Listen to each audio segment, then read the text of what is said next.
Bonjour et bienvenue sous le chapeau des geeks. Cette vidéo est un classement des 20 meilleures séries de manga animés isekai, c'est-à-dire les histoires où le ou les protagonistes passent dans un autre monde. Mes choix y sont parfaitement partiels, vous avez le droit d'avoir d'autres idées, dans ce cas-là, parlez-en dans les commentaires. Mon premier critère, c'est d'avoir un scénario bien pensé. Mon deuxième critère, c'est le message contenu dans l'histoire, de préférence de pensée libre, voire carrément subversif, c'est un plus.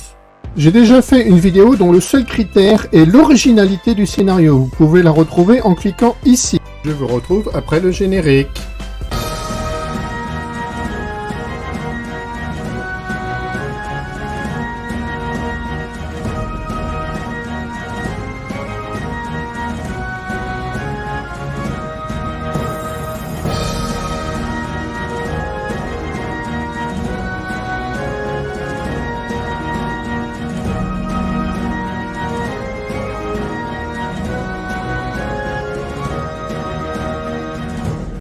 Sword Art Online. Je ne pouvais pas sérieusement faire un top des isekai sans parler de Sword Art Online. Si certains peuvent le trouver un peu dépassé et banal, c'est parce que les autres ont copié dessus. C'est ce qu'on appelle une référence. Pour l'histoire, grâce à un casque, les humains peuvent se plonger avec leurs 5 sens dans un monde virtuel comme étant déconnecté de la réalité. C'est un métaverse. Sword Art Online est le premier MMORPG à utiliser ce système. Mais voilà que le premier jour du jeu, 10 000 personnes se retrouvent piégées dans cette réalité virtuelle par son créateur, Akihiko Kayaba. Le seul moyen d'en sortir est de finir le jeu et de terminer les 99 donjons et les boss. Mais si un joueur meurt dans le jeu, il meurt également dans la vraie vie. Kirito décide alors de partir à la conquête du jeu en solo avec pour avantage le fait qu'il fait partie des 1000 ex-bêta-testeurs.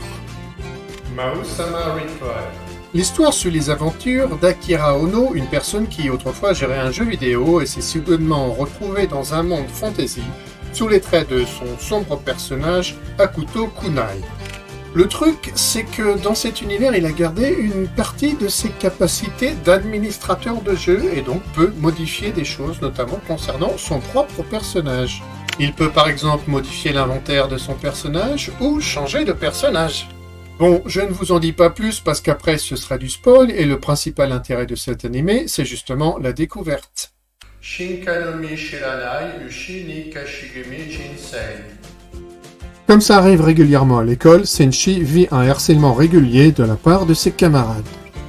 Un jour, pour une raison inconnue, tous les élèves de l'école sont transférés dans un autre monde. Oui, pas juste la classe, toute l'école. Ils ont quelques minutes pour se préparer, les différentes classes ont donc formé des groupes et Senshi se retrouve le seul exclu et est donc envoyé tout seul dans une zone à part. En arrivant, c'est marche ou crève, d'ailleurs il crève plutôt la dalle, mais la première chose qu'il réussit à manger est un truc qui s'appelle le fruit de l'évolution, devinez ce que ça fait. Évidemment, ça va grandement changer la donne. L'idée no Dashinit. Après un terrible accident, Ken Akagami est placé sous respirateur artificiel et est coincé depuis des années sur un lit d'hôpital. Elle passe donc presque tout son temps sur le MMORPG World of Lidl.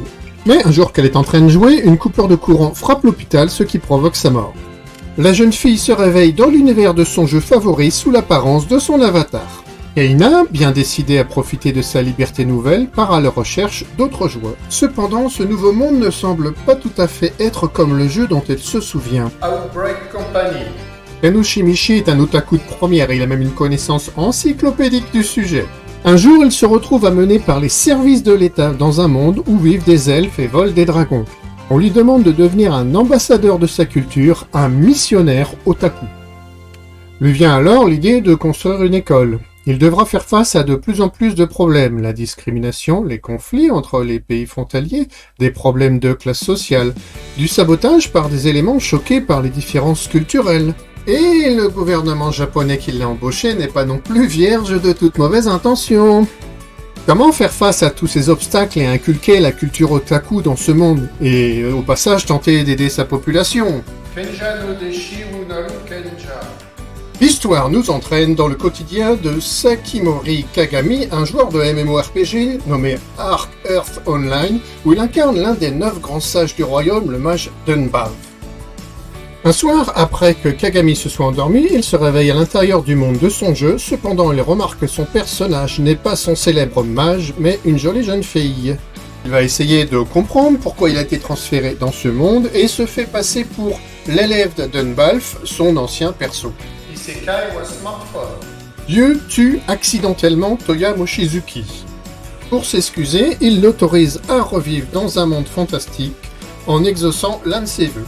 Comme vœu, il choisit de pouvoir garder son téléphone portable dans son nouveau monde. Dans sa deuxième vie, il va venir en aide à beaucoup de personnes, y compris des personnes importantes, mais aussi se consacrer à la recherche de certains secrets de ce monde. Il a la capacité de maîtriser tous les types de magie, ce qui est assez rare, donc il apprend à les maîtriser et cumule la magie avec les possibilités de son smartphone. Cet animé est regardable par tout public, mais plutôt adressé à des adolescents masculins.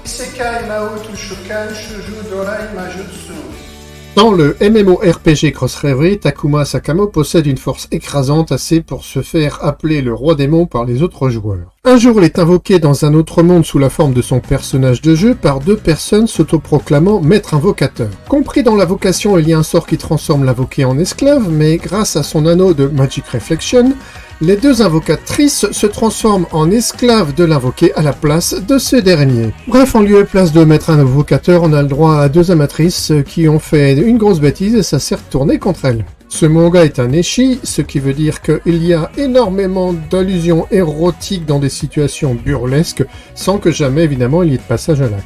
Ce manga est plutôt dans l'esprit rigolo bon enfant. Kamitashi ni Hiro wa Oreta. Après avoir éternué trop fort, Tekabayashi Ryuma, un homme de 39 ans, se retrouve réincarné dans le corps d'un jeune garçon, accessoirement développe des compétences en magie, mais surtout se met à élever et à dompter des slimes pour se faciliter la vie.